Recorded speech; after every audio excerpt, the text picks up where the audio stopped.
আসসালামু আলাইকুম ওয়া রাহমাতুল্লাহি ওয়া বারাকাতুহু। আলহামদুলিল্লাহি রাব্বিল আলামিন ওয়াসসালাতু ওয়াসসালামু আলা আশরাফিল আমবিয়া ওয়াল মুরসালিন ওয়া আলা আলিহি ওয়া আসহাবিহি আজমাইন। আমাকে শোনা যাচ্ছে ইব্রাহিম? কবির ভাই একটু যদি শুরু করেন আরকি। জি, শোনা যাচ্ছে।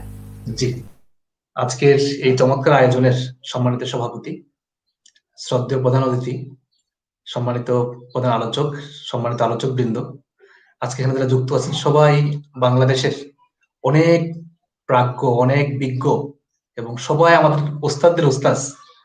তো আমি শুরুতেই নিজেকে খুব সৌভাগ্যবান মনে করছি, আমাদের মোটামুটি ধন্যবাদ জানাচ্ছি আমাকে এই আয়োজনে অন্তর্ভুক্ত করার জন্য। আমি শুরুতেই আমাদের সকল দর্শক যারা শুনছেন এই মুহূর্তে এবং যারা শুনবেন সবাইকে তুরস্ক থেকে সালাম এবং অভিনন্দন জানাচ্ছি। আজকে চমৎকার একটি টপিক এবং খুবই গুরুত্বপূর্ণ একটি টপিক, যে টপিকে আসলে শত শত সেমিনার হওয়া উচিত, আলোচনা সভা হওয়া উচিত, কথা বলা উচিত। এমন একটি টপিকে কিশোর গ্যাং, সংঘবদ্ধ সামাজিক অপরাধ পরিত্রাণের উপায়, এই বিষয়ে ফার্স্ট হচ্ছে যে পৃথিবীর আমাদের যত মনীষী আছে, যারা সমাজ কিভাবে চলবে, রাষ্ট্র কিভাবে চলবে, এই কাজগুলো যারা করেন, তারা সবাই ব্যাপারে একমত যে একটি রাষ্ট্রের ফিউচার ডিপেন্ড করে হচ্ছে যুবকদের উপরে, কিশোরদের উপরে, যারা আগামী দিনে দেশকে পরিচালনা করবে, বিশ্বকে পরিচালনা করবে। আজকে এটা আমার জন্য খুবই আনফরচুনেট যে কিশোর বয়সী আজকে নানা গ্যাংয়ের সাথে অন্তর্ভুক্ত হচ্ছে। কেউ হয়তো তার নিজস্ব সমাজে, কেউ হয়তো সারাউন্ডিং আশেপাশের কি বলে সমাজগুলির সাথে মিশে, কেউ হয়তো আনফরচুনেটলি আমাদের বলতে হয় যে স্কুল বা কলেজে ফ্রেন্ডদের সাথে নানাভাবে কিন্তু আজকে গ্যাংগুলি তৈরি হচ্ছে।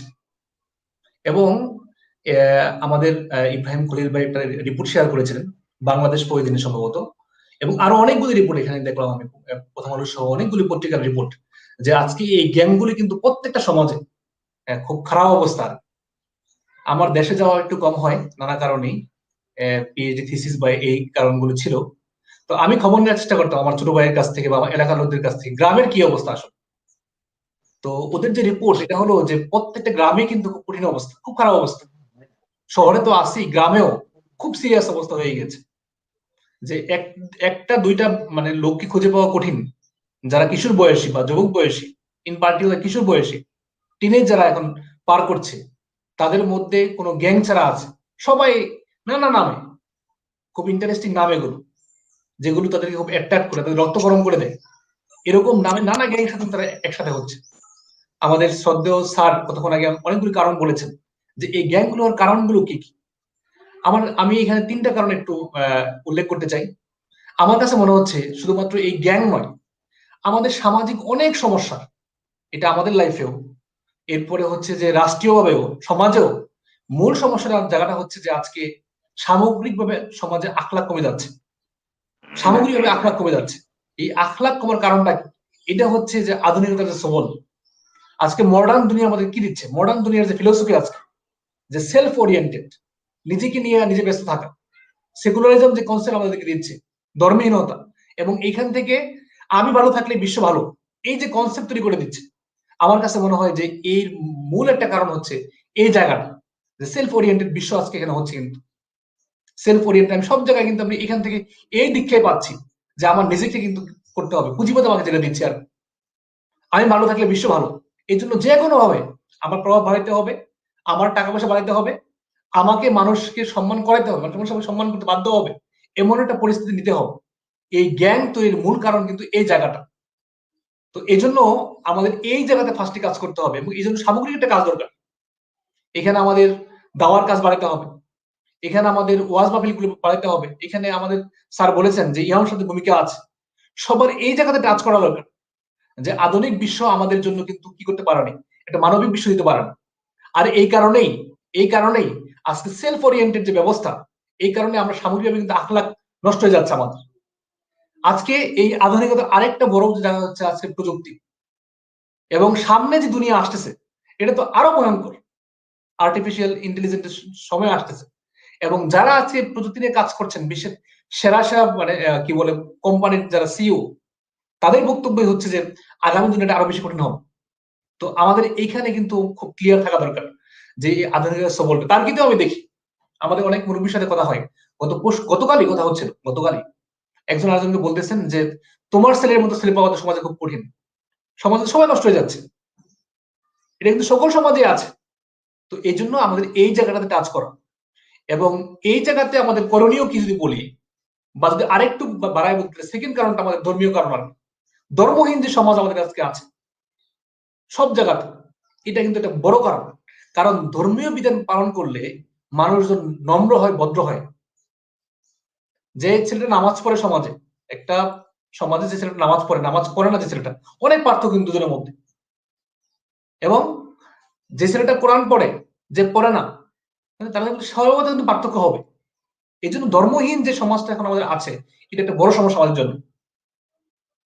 কোরআনের অনেক জায়গায় কিন্তু বলা হচ্ছে বিষয়গুলো, স্পষ্টভাবে বলা হচ্ছে যে সূরা ফুরকানের শেষ দিকে যেটা বলা হচ্ছে যে ওয়াইবাদুর রহমানিল্লাযিনা ইয়ামশুনা আলাল হাওনা, যে পৃথিবীতে নরমভাবে চলাফেরা করে। কোরআন কিন্তু আমাদেরকে এটা বলে। তো এই জন্য আমার কাছে মনে হয় যে এই সমস্যাগুলোর আরেকটা বড় জায়গা হচ্ছে এই ধর্মহীনতা। 3 নম্বর যে ব্যাপারটা আমাদের আমার কাছে মূল সমস্যা মনে হয়, এটা আমাদের ইগনোর করলে চলবে না, এটা হচ্ছে যে রাজনৈতিক প্রতিপত্তি। যে রাজনৈতিক দল সবগুলো, মানে মোরলেস সবগুলো দলেই, এদের ছাত্র সংগঠন, যুব সংগঠন বা এদের এই এঙ্গেজ যে একটা মানে গ্যাং তৈরি হয়, এটাও কিন্তু একটা বড় কারণ এখানে। এটা শুধু বাংলাদেশে না, পৃথিবীর অনেক দেশে এই সমস্যাগুলো আছে। আমাদের প্রতিবেশী দেশে তো খুব খারাপ অবস্থা এই বিষয়গুলিতে। তো আমার কাছে মনে হয়েছে এই তিনটা, আর অনেকগুলি কারণ অনেকে বলবেন, আমার কাছে এই তিনটা কারণ মনে হয় খুব বেশি সিরিয়াস। এবং এই কারণেই আজকে সমাজে সবাই চিন্তা করে যে আমার নিরাপত্তার জন্য বা আমার প্রভাব বাড়ানোর জন্য আমার একটা গ্যাং ক্লাবের সদস্য হওয়া লাগবে। এবং এটা ঢুকে যায় মাথার মধ্যে সেই ক্লাস কি বলে 7-8 থেকেই। আমি তো বলি যে ক্লাস 8 থেকে শুরু করে 12 ক্লাস পর্যন্ত, সরি অনার্স সেকেন্ড ইয়ার পর্যন্ত, এই যে এখানে কয়েকটা বছর, এই বছরগুলো হচ্ছে একজন কিশোরের জন্য সবচেয়ে ডেঞ্জারাস টাইম। এই জন্য আমার কাছে মনে হয় যে অভিভাবকদের নিজের খেয়াল রাখতে হবে। এই টিনেজ বয়সটাতে খুব সিরিয়াস, সে কই যাচ্ছে, কি করতেছে, এই বিষয়গুলো খোঁজখবর নেওয়ার জন্য। আমরা যদি আসি করণীয় কি, আমরা সাধারণত করণীয় বলেছি। আমার কাছে মনে হচ্ছে যে যেটা শুরুতে আমি বলেছি যে আমাদের এই বিষয়গুলো নিয়ে আলোচনা খুব কম, অনেক বিষয় নিয়ে আলোচনা হয়। বাংলাদেশ টেলিভিশন গুলিতে অনেক টকশো হচ্ছে প্রতিদিন, কিন্তু এই ধরনের মৌলিক বিষয়গুলো নিয়ে টকশো কয়টা হচ্ছে? আমি ইনসানিয়া ট্রাস্টকে ধন্যবাদ জানাই। এই শুধু ইনসানিয়া ট্রাস্ট নয়, এই আয়োজনগুলি প্রতিদিন হওয়া দরকার, এবং গার্ডিয়ানদের এই বিষয়গুলি খুব মনোযোগ শোনা দরকার। সেকেন্ড হচ্ছে যে সচেতনতার জন্য শিক্ষার বিষয়গুলো আসছে, যে আমাদের শিক্ষা ব্যবস্থার মধ্যে, আমি যদি পার্টিকুলার এক্সাম্পল দিই, জাপানে বা আমরা ওয়েস্টের অনেকগুলো খারাপ সাইড জানি, যে ওয়েস্ট বললে আমাদের কাছে মনে হয় যে এখানে সব মনে হয় ওপেন, সব মনে হয় মদ, সব মনে হয় এই খারাপগুলো। কিন্তু বাস্তবতা হলো যে ওয়েস্টে এই মানে আপনার রুলস এবং মানে কি বলে কিছু নর্মস, মানে যে নর্মস গুলো তাদের তাদের কাছে নর্মস, আমাদের কাছে নর্মস নাও হতে পারে, সেগুলো এগুলো কিন্তু শিক্ষা ব্যবস্থার মধ্যে আছে। তো আমার কাছে মনে হয় যে এই ওরিয়েন্টেড শিক্ষাকে বাড়াইতে হবে। এরপরে হচ্ছে একে অপরকে সহায়তা করা এই বিষয়গুলিতে। আমাদের প্রায় যেটা হয় যে হয়তো আমার প্রতিবেশী, তার ছেলে নষ্ট হয়ে যাচ্ছে, আমরা এখানে কি করি, আমাদের ভূমিকাটা সেখানে পজিটিভ নেগেটিভ।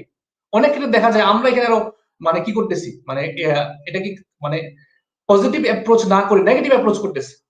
তো আমার কাছে মনে হয় যে আমরা একে অপরকে সহায়তা করতে হবে এই বিষয়গুলি সমাধান করার জন্য। এরপরে হচ্ছে মূল্যবোধ তৈরি করা, যেটা আমি কিছুক্ষণ আগেও বলেছি, যে একটা সামগ্রিক মূল্যবোধ ডেভেলপ আমাদের করতে হবে।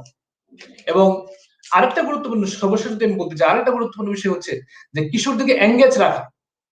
আজকে তো আনফরচুনেটলি যে এই সবগুলো রিপোর্টই বলছে যে করোনার কারণে লং টাইম ডিস্টেন্স এডুকেশন ছিল। বাংলাদেশে তো অনেক ক্ষেত্রে ডিস্টেন্স এডুকেশন সফল হয়নি, বা সবগুলি ক্লাস করানো যায়নি। এই কারণে কিন্তু মানে অনেক গ্যাপ হয়ে গেছে মধ্যে, এবং এই কারণেই কিশোর গ্যাংগুলির মধ্যে এঙ্গেজমেন্ট বাড়ছে। তো আমাদের এই জায়গাগুলিতে খেয়াল রাখতে হবে যে কিশোরদেরকে এঙ্গেজ কিভাবে করা যায়, তো এখানে কিভাবে বই তুলে দেওয়া যায়, এবং সেখানে আমাদের ইন্টারনেটে দাওয়ার কন্টেন্ট গুলো বেশি বেশি মানে রাখা। আমাদের আলহামদুলিল্লাহ বাংলাদেশের অনেক আলেম ওলামা, অনেক গাইডার এই কাজগুলি করছেন। আমার কাছে মনে হয় সামগ্রিকভাবে এই কাজগুলো বাড়াতে হবে। সব মিলে আমি যদি আবারও সামারি করতে চাই, তাহলে আমার কাছে মনে হয় যে আমাদের মূল সমস্যার জায়গাটা হচ্ছে যে আধুনিক বিশ্বের যে আমাদের জন্য চ্যালেঞ্জটা, আধুনিকতার যে চ্যালেঞ্জটা রয়েছে, যদি আমরা সবাই মিলে কাজ করতে পারি, সবাই মিলে একসাথে হয়ে একে অপরকে সহায়তা করতে পারি, তাহলে একটি সুন্দর সমাজ, আমাদের একদল সুন্দর এবং যোগ্য কিশোর তৈরি হবে, যারা আগামী দিনে বাংলাদেশ তৈরি করবে, যারা আমাদের জন্য, আমাদের পরবর্তীদের জন্য একটা মডেল রেখে যাবে। আমাদের সেদিকে চিন্তা করতে হবে। আল্লাহ আমাদের সহিত তৌফিক দান করুন। আমি আবার ধন্যবাদ জানাচ্ছি ইনসিডেন্ট ট্রাস্টকে আয়োজনের জন্য। সবাইকে ধন্যবাদ। আসসালামু আলাইকুম ওয়া রাহমাতুল্লাহি ওয়া বারাকাতুহু।